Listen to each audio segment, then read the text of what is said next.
नमस्कार, मैं छत्तीसगढ़ अखबार के यूट्यूब चैनल इंडिया आजकल के स्टूडियो से सुनील कुमार।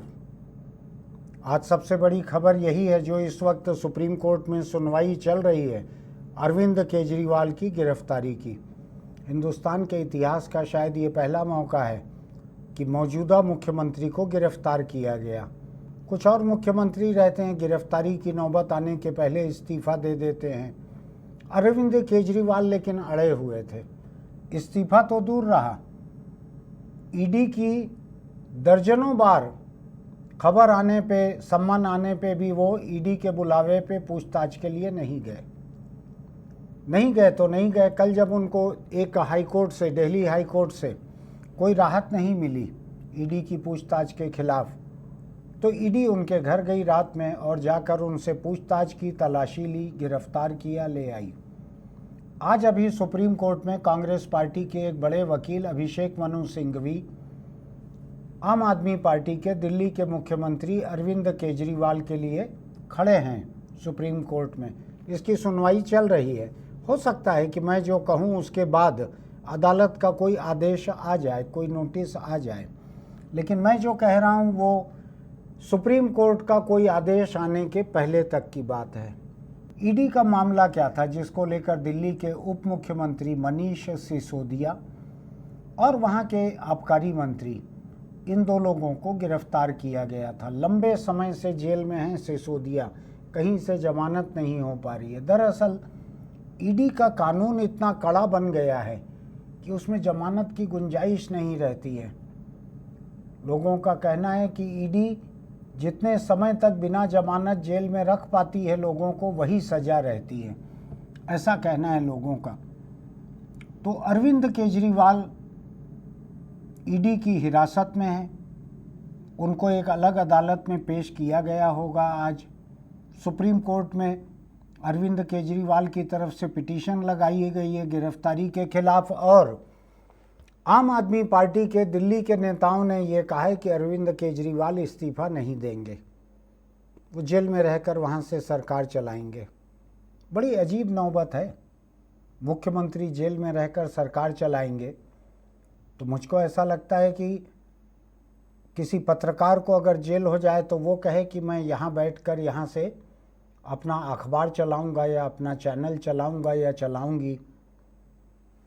किसी ठेले वाले को, खोमचे वाले को अगर सजा हो जाए तो वो कहे कि जब मुख्यमंत्री को उसका काम जेल से करने की छूट मिलती है, मुझको भी खोमचा चलाने की छूट मिले। मुझको भी तो अपना घर चलाना है, अपने बीवी बच्चों को पालना है मुझको, तो मुझको भी छूट मिले काम करने की।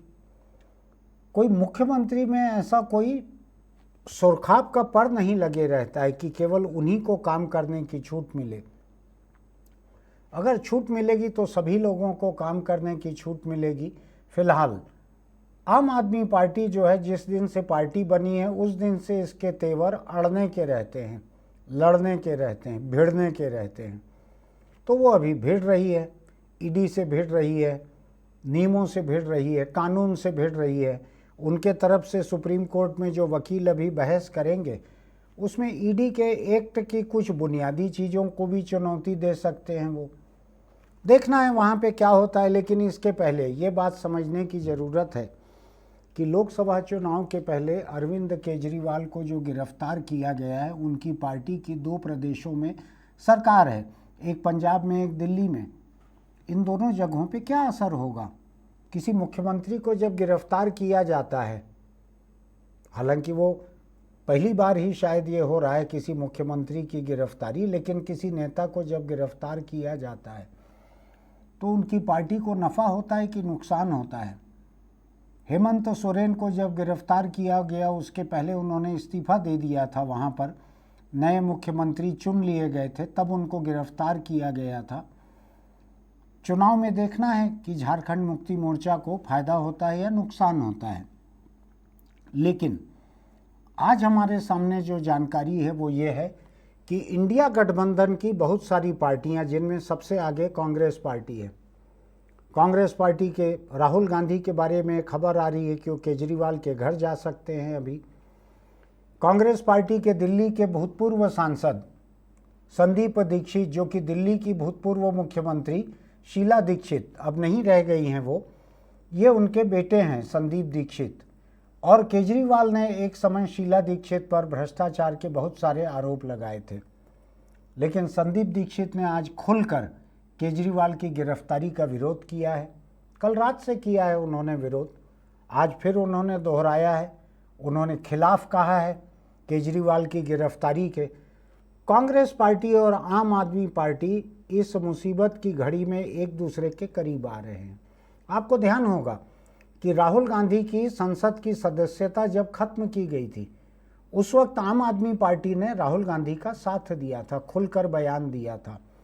मुसीबत में लोग करीब आते हैं, एक दूसरे का साथ देते हैं, करीब आते हैं। दोस्ती गहरी होती है या नई दोस्ती बनती है मुसीबत में। ऐसी ही मुसीबत में आज केजरीवाल हैं, क्योंकि दिल्ली की शराब नीति को बदलने के लिए, जिसमें शराब कंपनियों को मुनाफा 6% से बढ़ाकर 12% किया गया था, उस नीति को लेकर ईडी का ये मामला है, जिसका कहना है कि 330 करोड़ से ज़्यादा की रिश्वत इस नीति को बदलने के लिए दी गई थी। इसमें अलग अलग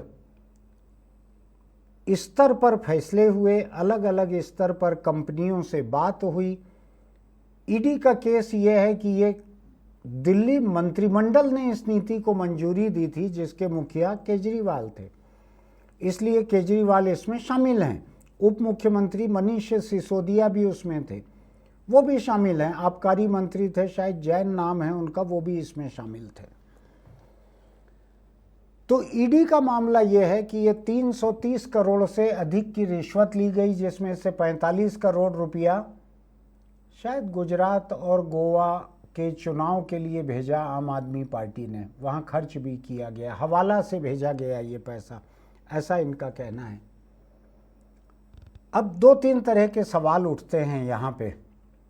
क्या चुनाव के इतने करीब, जबकि आचार संहिता लग चुकी है, चुनाव प्रचार भी शुरू हो चुका है, खुद प्रधानमंत्री नरेंद्र मोदी प्रचार करते घूम रहे हैं, क्या ऐसी हालत में लंबे समय से जांच चल रही थी, लंबे समय से, और अरविंद केजरीवाल अगर जांच में नहीं जा रहे थे तो पहले भी उनको गिरफ्तार किया जा सकता था। ईडी ने इतना देर से गिरफ्तार क्यों किया जब चुनाव एकदम करीब आ गया है? हेमंत सोरेन को तो पहले गिरफ्तार कर लिया था। केजरीवाल के साथियों को, दूसरे मंत्रियों को जब इतना पहले गिरफ्तार कर लिया गया था, तो केजरीवाल को भी गिरफ्तार किया जा सकता था, नहीं किया, चुनाव इतना करीब आने पे किया। मैं ऐसे में छोटी छोटी 1-2 खबरें, उनकी सुर्खियां भर आपको बतला रहा हूं। एक नेता हैं सत्यपाल मलिक, जो मोदी सरकार के समय कश्मीर के राज्यपाल थे, फिर गोवा का राज्यपाल बनाया गया, फिर शायद उत्तर पूर्व में कहीं बनाया गया। वो मोदी से बहुत खिलाफ चल रहे हैं। उन्होंने अब तक 173 इंटरव्यू दिए हैं मोदी के खिलाफ। 173 सही आंकड़ा नहीं है, मैं ऐसे ही मजाक में कह रहा हूँ। 173 इंटरव्यू करीब वो दे चुके हैं मोदी के खिलाफ, सत्यपाल मलिक। उन्होंने अभी कहा है कि 10 महीने पहले एक इंटरव्यू में वो कह चुके थे कि लोकसभा चुनाव के पहले अरविंद केजरीवाल को गिरफ्तार कर लिया जाएगा। और वो जो इंटरव्यू था 10 महीने पहले का, उसकी क्लिपिंग, छोटा सा हिस्सा अभी चारों तरफ घूम रहा है। मैं भी कोशिश करूंगा कि हमारे एडिटर को अगर वो मिल जाए वीडियो तो वो दिखाएं उसको। बहुत मुखरता से अब अरविंद केजरीवाल भी आपकी जो बातें आपने कही हैं उसको बड़ी प्रमुखता से अपना मुद्दा बना रहे हैं, क्या कहेंगे आप? नहीं, अरविंद केजरीवाल कंपैरेटिवली बेटर हैं। किस मामले में? भ्रष्टाचार में भी बेटर। लेकिन हाँ, अब वही दिल्ली में भी उनके खिलाफ आरोप तो लग रहे हैं। दिल्ली में तो उनको मुझे लगता है बंद करेंगे इलेक्शन से पहले, वो उनको गिरफ्तार कर लेंगे 100%।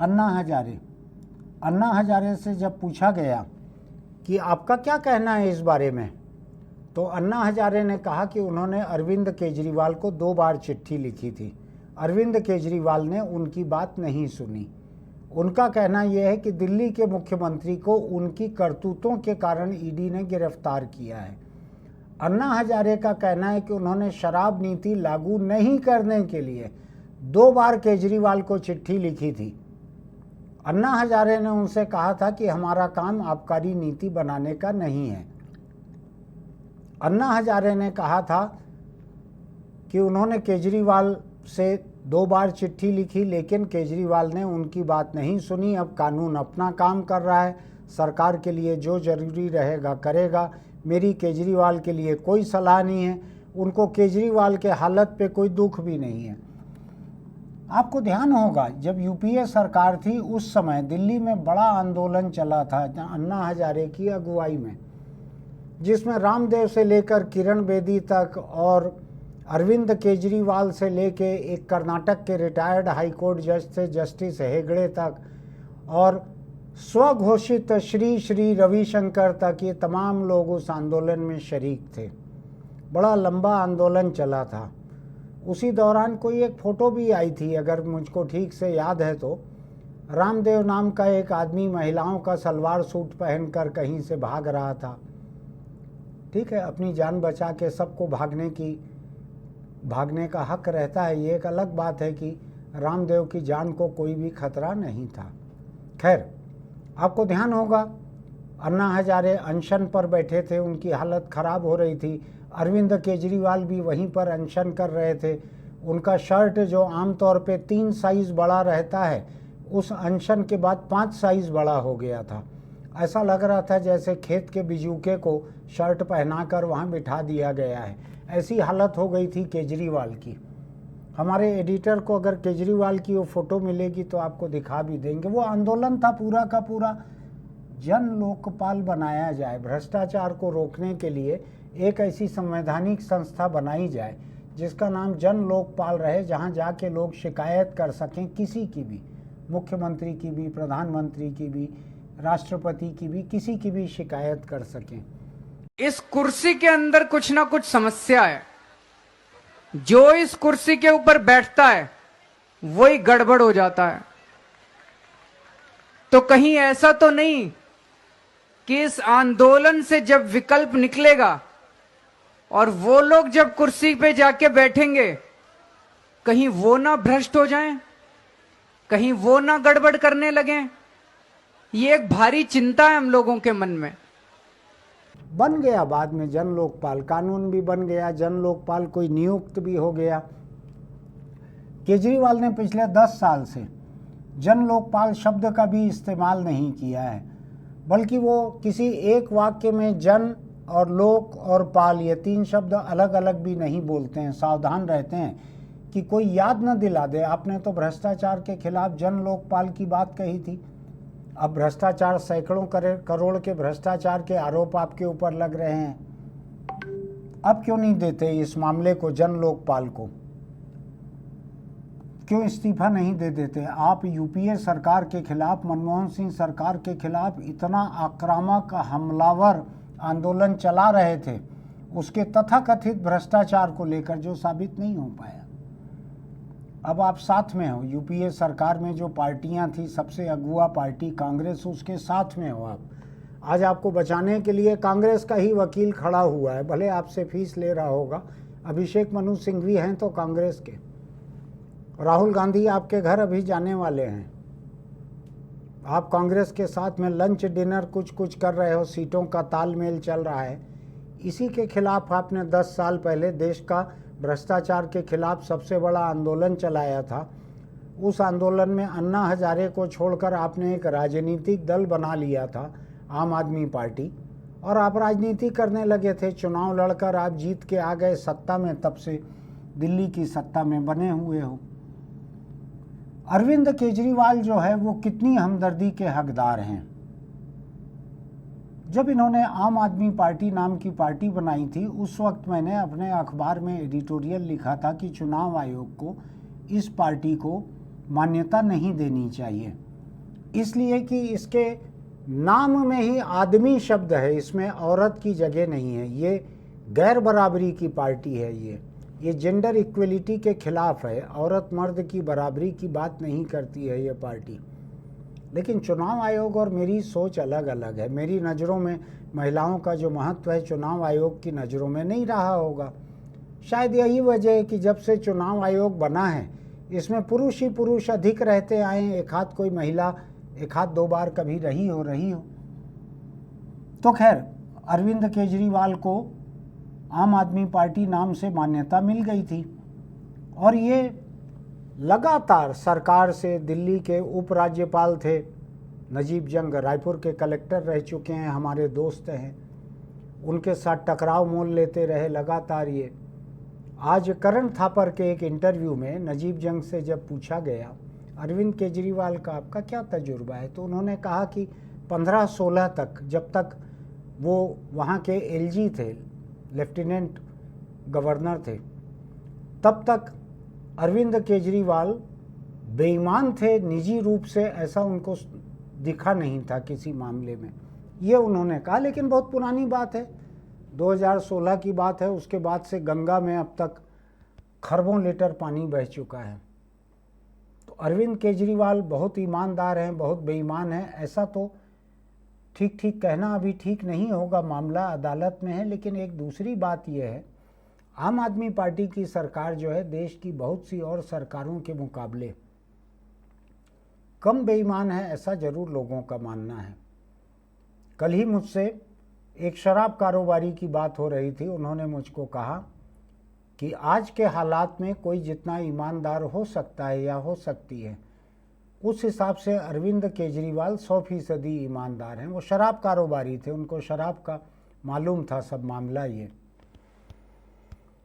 तो अब सवाल ये उठता है कि भाजपा की अगुवाई वाली एनडीए सरकार, मोदी सरकार ने अगर चुनाव के इतने पहले, उसकी ईडी ने अगर चुनाव के इतने पहले अगर अरविंद केजरीवाल को गिरफ्तार किया है, तो क्या इसे लोकसभा चुनाव को प्रभावित करने की एक कोशिश माना जाए, या ये माना जाए कि अगर किसी ने गलत काम किया है तो उनके ऊपर जांच तो होगी, कार्रवाई तो होगी, अदालत से वो छूट के आ जाएंगे। कानून तो देश में सबके लिए एक है। ईडी के कानून में कई छोटे छोटे लोग भी फंस जाते हैं, तो ये बड़ा व्यक्ति फंस गया है, मुख्यमंत्री है ये भी साबित कर दे अपनी मासूमियत कोर्ट में और वहाँ से बच के आ जाएं, ये भी कहा जा सकता है। सवाल ये उठता है कि संदेह का लाभ कितना दिया जाए मोदी सरकार को, क्या अंतहीन दिया जाए। कांग्रेस पार्टी का बैंक अकाउंट इनकम टैक्स ने फ्रीज कर दिया है, कांग्रेस अपना पैसा नहीं निकाल पा रही है वहाँ से। लोगों का कहना है कि कांग्रेस अध्यक्ष के ऑफिस में जो चाय आती है एआईसीसी मुख्यालय में, वो सामने का ठेले वाला उधार में दे रहा है चाय, पुराने समय से वहाँ है, ऐसा कहना है। मैंने देखा नहीं है, खड़गे जी ने मुझको चाय पिलाई नहीं है तो मुझको नहीं मालूम है, लेकिन ऐसा कहना है लोगों का।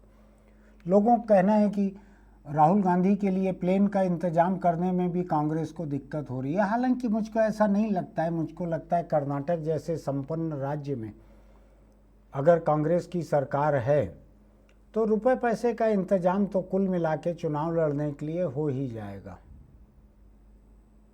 अब सवाल ये उठता है कि अरविंद केजरीवाल की अगर जमानत अभी नहीं होती है, क्या वो जेल के भीतर से सरकार चला सकेंगे जैसा कि उनकी पार्टी ने घोषणा की है। तो मैं फिर आता हूँ, करण थापर के इंटरव्यू में नजीब जंग से उन्होंने यही सवाल किया। मैं आधा इंटरव्यू ही सुन पाया हूँ अभी, उसमें उन्होंने पूछा कि क्या अरविंद केजरीवाल जेल के भीतर से सरकार चला सकते हैं, मुख्यमंत्री की तरह काम कर सकते हैं। तो नजीब जंग, जो कि कानून संविधान के बड़े जानकार भी हो गए हैं, एलजी रहते हुए जामिया मिलिया यूनिवर्सिटी के वाइस चांसलर भी रहे हैं, आईएएस अफसर भी रहे हैं, लिखते भी हैं वो, उन्होंने कहा नहीं, भारत का संविधान ऐसी कोई छूट नहीं देता कि कोई जेल में रह के सरकार चला ले, ऐसी छूट नहीं देता है भारत का संविधान, उसमें ऐसी कोई व्यवस्था नहीं है। उन्होंने कहा कि मैं अगर अभी एलजी रहता तो मैं अपने चीफ सेक्रेटरी को जेल भेजता, जाके वो अरविंद केजरीवाल को कहते कि आप तुरंत इस्तीफा दे दीजिए, ये सलाह मैं उनको भेजता। खैर, अरविंद केजरीवाल किसी एलजी की सलाह माने, ऐसा उनके पहले दिन के चीफ मिनिस्टरशिप से लेकर आज तक कभी हुआ नहीं है। एलजी के साथ उनके सांप नेवले जैसे मधुर संबंध हमेशा रहे हैं। दूसरी बात यह है कि दिल्ली के मुख्यमंत्री के, दिल्ली की सरकार के जो अधिकार हैं, इनको लेकर अरविंद केजरीवाल ने जितनी बार अदालत की लड़ाई लड़ी है, तो उसमें एलजी या केंद्र सरकार की जीत हुई है। तो लोगों का कहना है कि अरविंद केजरीवाल को संविधान की समझ कम है, वो समझ रखना नहीं चाहते हैं, वो लड़ना चाहते हैं। ठीक है, अब आज नौबत ये है कि अरविंद केजरीवाल ईडी की हिरासत में है, उन्होंने इस्तीफ़ा नहीं दिया है अभी तक। शायद इस्तीफ़ा देना पड़े, अगर जेल चले जाएंगे तो वो शायद इस्तीफ़ा देना पड़े, जेल के भीतर से सरकार चला नहीं पाएंगे। लेकिन पहली बार कोई मुख्यमंत्री गिरफ्तार हुआ है, हो सकता है पहली बार वो जेल के भीतर से सरकार चलाने की मांग करे, क्योंकि जेल के भीतर जो सांसद या विधायक रहते हैं वो पार्लियामेंट में वोट डालने के लिए जाते हैं, शायद पार्लियामेंट के विधानसभा की कार्रवाई में शामिल होने भी जाते हैं जेल से। तो जब एक विधायक के रूप में या सांसद के रूप में वो जाते हैं हाउस में, सदन में, तो मुख्यमंत्री के रूप में उनके क्या अधिकार रहेंगे। हो सकता है हिंदुस्तान का सुप्रीम कोर्ट पहली बार इस बात की व्याख्या करे। मैं उम्मीद करता हूं कि अभी जब मैं आपके बीच बोल रहा हूं, तब तक इस मामले में सुप्रीम कोर्ट का कोई आदेश नहीं आया होगा। मैं नहीं चाहता उस आदेश के आने के बाद भी मैं इस बारे में बोलते रहूं। ईडी ने जरूर एक कैविएट लगाया है सुप्रीम कोर्ट में कि केजरीवाल की अपील पर, पिटीशन पर कोई भी आदेश देने के पहले हमको भी सुना जाए। लगाती हैं सरकारें, छोटे छोटे मामलों में भी कैविएट लगाती हैं। कुल मिलाकर यह मेरे पास आज इससे ज़्यादा कोई निष्कर्ष और नतीजा बतलाने के लिए नहीं है। आप भी सोच के देखिएगा कि एक मौजूदा मुख्यमंत्री को गिरफ्तार किया गया है, तो क्या उसके पास जेल के भीतर से सरकार चलाने का अधिकार होना चाहिए या नहीं होना चाहिए। अरविंद केजरीवाल की चुनाव के इतने पहले गिरफ्तारी जायज़ है या नाजायज़ है। ईडी के पास अगर कोई केस है, ईडी के एक एक मामले को साबित होने में बरसों लगते हैं, बरसों। तब तक लोगों की ज़िंदगी, उनका करियर, उनकी राजनीति सब कुछ ख़त्म हो जाता है। ईडी की सबसे बड़ी ताकत यह है जमानत न होने देना। उस कानून में ऐसा प्रावधान है कि जमानत नहीं होती कोर्ट से आसानी से। अभी सुप्रीम कोर्ट कुछ मामलों में ईडी को फटकार भी लगा रहा है कि जब किसी की जमानत होने की नौबत आती है, आप एक सप्लीमेंट्री चार्जशीट लगा देते हैं जमानत रोकने के लिए। छत्तीसगढ़ के कुछ मामलों में भी ऐसा हुआ है, मुझको ठीक से याद नहीं है, अभी प्रसंग भी नहीं है उतनी बारीकी में जाने का। सोच के देखिएगा, बहुत सारे सवाल हैं, ध्यान से देखते रहिएगा। मेरे इस YouTube चैनल को भी और टेलीविज़न पर खबरों को भी, जो सबसे पहले आपके पास खबरें लाएंगे। कुछ एक वेबसाइटें भी हैं, वो भी आपको खबरें बताएगी कि केजरीवाल का क्या किया जाए, मार दिया जाए कि छोड़ दिया जाए। ये मैं जान से मारने की बात नहीं कर रहा हूँ, मैं राजनीतिक रूप से बात कर रहा हूँ, कानूनी रूप से बात कर रहा हूँ। दिल्ली हाई कोर्ट में एक ये पिटीशन भी लग गई है कि केजरीवाल को मुख्यमंत्री पद से हटाया जाए। लड़ाई अभी जोरों पर है दोनों तरफ से। केजरीवाल अकेले ही थोड़ी हैं जिनके पास वकील है, और लोगों के पास भी हैं। उन्होंने वकील खड़ा किया है कि केजरीवाल को मुख्यमंत्री के पद से हटाया जाए। ये पहला मौका है, पहला मौका है ये। 5 साल की भूपेश सरकार के बीच में कई ऐसे मौके आए थे जब भूपेश बघेल पर ईडी की किसी कार्रवाई का हल्ला उड़ता था, फिर लोगों को लगता था मुख्यमंत्री के ऊपर थोड़ी कार्रवाई होगी। नहीं हुई। मुख्यमंत्री के बंगले पर, घर पर कभी कोई तलाशी भी नहीं हुई, कोई कार्रवाई नहीं हुई थी। ये पहला मौका है अरविंद केजरीवाल का। देखते रहिएगा, हम आपके बीच कल फिर आएंगे इस घटना को लेकर। जो ताज़ा खबरें रहेगी उसके आधार पर हमारा जो कहना है। आपको हमारा ये एडिटोरियल अगर अच्छा लगता है तो इसको लाइक कीजिएगा, हमारे चैनल को, इसको नोटिफिकेशन की बटन दबाइएगा, इसके लिंक दूसरे दोस्तों को भेजिएगा, टिप्पणी लिखिएगा, आपको ये मुद्दा कैसा लगा, हमारी बातें कैसी लगी। मैं फिर आऊँगा इस खबर को लेकर। तब तक एक छोटी सी अपील, अगर आप दोपहिया चलाते हैं तो हेलमेट लगा कर रखिए, पीछे बैठते हैं तो भी हेलमेट लगा कर रखिए। दोनों का सिर एक जितना नाजुक रहता है। चलाने वाले के सिर पे यमराज की गदा जो है वो ज़्यादा नहीं पड़ती, दोनों पे पड़ती है। कल हुआ है ये राजधानी रायपुर के बगल में आरंग के पास स्कूटी पे 2 नाबालिग लड़के जा रहे थे, शायद किसी एक छोटी गाड़ी ने ही टक्कर मारी, दोनों मर गए। हेलमेट नहीं लगाया हुआ था। मैं तो गला खराब हो जाता है मेरा हेलमेट के बारे में लोगों को आगाह करते हुए, लेकिन लोगों को लगता है कि उनका सिर जो है वो शायद गोदरेज जैसी कंपनी का बना हुआ है जो तिजोरी के दरवाजे बनाती है, बैंकों के वॉल्ट के दरवाजे बनाती है। उनके सिर का कुछ भी नहीं बिगड़ेगा, यमराज की गदा भी नहीं तोड़ पाएगी, ऐसा उनको लगता है। हेलमेट न लगा के आप ट्रैफिक का नियम तोड़ सकते हैं, लेकिन आपका सिर फिर भी उतना ही नाजुक है कि वो टूट जाए। सावधान रहिए आप। मैं तो याद दिलाने से ज़्यादा क्या कर सकता हूँ। फिर मिलते हैं।